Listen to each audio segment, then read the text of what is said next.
নাই দাওয়া নাই আমার ঘুম নাই আল্লাহ গো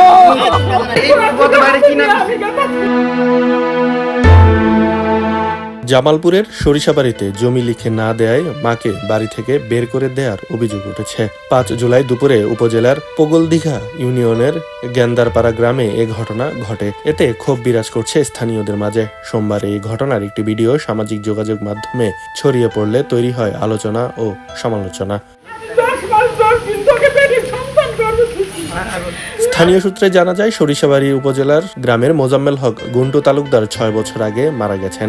মৃত্যুর পর তার দ্বিতীয় স্ত্রী রাশেদা বেগম ওই এলাকায় স্বামীর বাড়িতে একাই বসবাস করতেন। আমি কি করি না করি আমার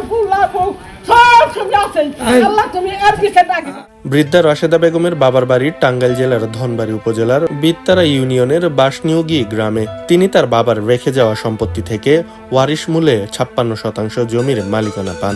পরে পারিবারিকভাবে ৮ লাখ টাকার বিনিময়ে ওয়ারিশের ৫৬% জমি ভাইদের লিখে দেন। পরবর্তীতে সেই ৮ লাখ টাকা দিয়ে নিজের নামে জমি কিনে নেন।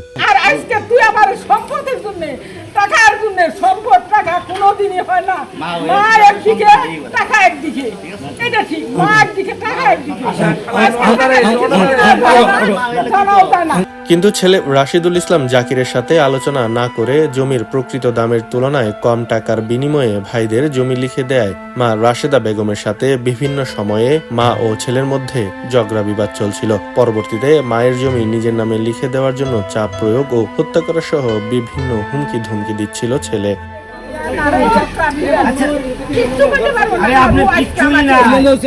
বিষয়টি নিয়ে মা রাশেদা বেগম এর আগেও সরিষাবাড়ি থানায় অভিযোগ দায়ের করেছিলেন। এ নিয়ে পরে এক পর্যায়ে গেন্দারপাড়া গ্রামের বাড়িতে তালা দিয়ে নিজ স্ত্রীকে নিয়ে মধুপুরের শ্বশুর বাড়িতে চলে যান রাশিদুল ইসলাম জাকির। রাশেদা বেগম গেন্দারপাড়া স্বামীর বাড়িতে আসলে স্থানীয়রা গেটের তালা ভেঙে তাকে ঘরে ঢুকিয়ে দেন। বিষয়টি নিয়ে একাধিকবার গ্রাম্য সালিশ হলেও কোনো সুরাহা হয়নি।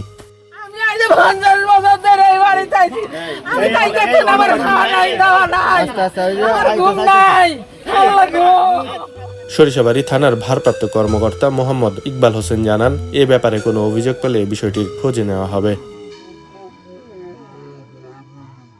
খবরের কাগজ, নিখাত, নির্ভীক, নিরপেক্ষ।